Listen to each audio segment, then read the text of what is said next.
જામનગર મહાનગરપાલિકાને ગત નાણાકીય વર્ષ ખૂબ સારું ફળ્યું છે અને મહાનગરપાલિકાને પોતાનો વાર્ષિક ટાર્ગેટ પ્રાપ્ત કરવામાં સફળતા મેળવી છે। જ્યારે મહાનગરપાલિકા દ્વારા વેરામાં 100% વ્યાજ માફીની યોજનાને પણ શહેરીજનોનો ખૂબ સારો પ્રતિસાદ મળ્યો અને ગઈકાલ માર્ચ એન્ડિંગના પગલે રજાના દિવસે પણ કચેરીઓમાં વહીવટી કામગીરીનો ધમધમાટ જોવા મળ્યો હતો। ચાલુ નાણાકીય વર્ષમાં 415 કરોડ જેવી મહેસૂલી આવકના અંદાજ સામે 376 કરોડ ખરેખર आवक थई छे। मिलकत वेरा पेटे 122.37 करोड़ना अंदाज सामे 123.4 करोड़नी मातबर आवक थई छे।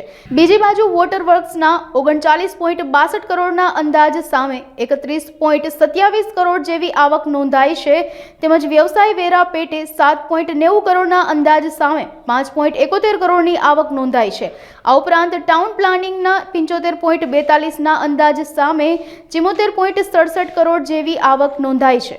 जामनगर महानगरपालिका द्वारा नाણાકીય વર્ષ 23-24 ની અંદર રિવાઇઝ બજેટના તમામ લક્ષ્યાંકો જોવા જઈએ તો માત્ર કેપિટલ ખર્ચ સિવાયના તમામ લક્ષ્યાંકો 95% સુધીના હાસિલ કરવામાં આવેલ।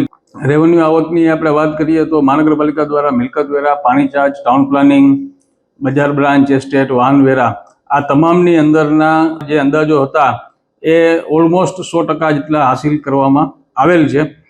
મિલકત વેરાની વાત કરું તો 123.04 કરોડની માતબર આવક મહાનગરપાલિકાને આ વખતે થયેલ છે, જેમાં જીઆઈડીસી અને ચતુર્વર્ષીય આકારણીનો તથા વ્યાજ માફીનો ખૂબ જ બહોળો લાભ મહાનગરપાલિકાને પ્રાપ્ત થયેલ છે। આ પ્રમાણે આપણે વોટર વર્ક્સની અંદર 31.27 કરોડ, ટાઉન પ્લાનિંગની અંદર 74.67 કરોડ, બજાર બ્રાન્ચ જે એસ્ટેટ ડિપાર્ટમેન્ટ તરીકે છે એના 5.53 કરોડ, વાહન વેરા પેટે 10.30 કરોડ અને રેવન્યુ ગ્રાન્ટ અને અન્ય આવક મળી 415 કરોડના અંદાજની સામે મહાનગરપાલિકા 376 કરોડની આવક મેળવી શકેલ છે। એટલે ઓવરઓલ કહું તો આપણે આ 95% જેટલી આવક મહાનગરપાલિકા અંદાજની સામે મેળવી શકેલ છે। આ ઉપરાંત ગ્રાન્ટ આવક જે રાજ્ય સરકાર અને કેન્દ્ર સરકારની અલગ અલગ ગ્રાન્ટો મહાનગરપાલિકાને પ્રાપ્ત થાય છે, જેનો અંદાજ પણ 702 કરોડનો અંદાજવામાં આવેલ હતો, જેની સામે 708 કરોડ મહાનગરપાલિકાને ગ્રાન્ટ મળેલ છે। ઓવરઓલ વાત કરું તો કુલ 1189 કરોડના અંદાજની સામે 1133 કરોડની આવક મહાનગરપાલિકા મેળવી શકેલ છે। ખર્ચની વાત કરું તો કુલ ખર્ચ 1136 કરોડનો અંદાજ હતો, જેની સામે 847.80 કરોડનો ખર્ચ થવા પામેલ છે। મેજર જે શોર્ટફોલ આવ્યો છે એ કેપિટલ ગ્રાન્ટ ખર્ચની અંદર છે। આ ખર્ચ ભૌતિક થયેલ છે, પરંતુ 31 સુધીમાં નાણાકીય પ્રોગ્રેસ બુક નથી થઈ શક્યો અને આ તમામ કામો છે એ હાલ ચાલુ છે, જે સ્પીલ ઓવર તરીકે ચાલુ નાણાકીય વર્ષની અંદર બુક થશે।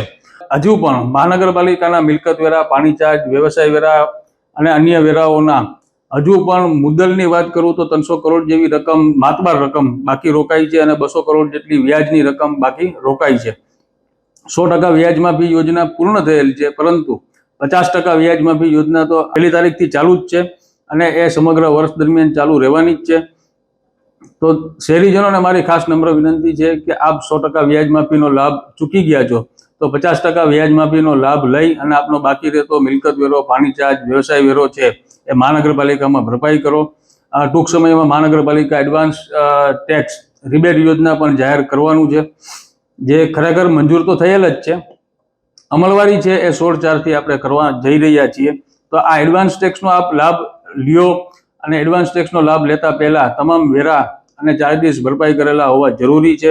તો હજી પણ આપની પાસે સમય છે, આપનો બાકી રહેતો મિલકત વેરો, પાણી ચાર્જ, વ્યવસાય વેરો મહાનગરપાલિકામાં ત્વરિત ભરપાઈ કરી અને અનનેસેસરી જે કંઈ કોર્ટસિવ સ્ટેપ કે રિકવરીની પ્રોસેસ છે એનાથી બચો અને આ યોજનાનો લાભ ઉઠાવો।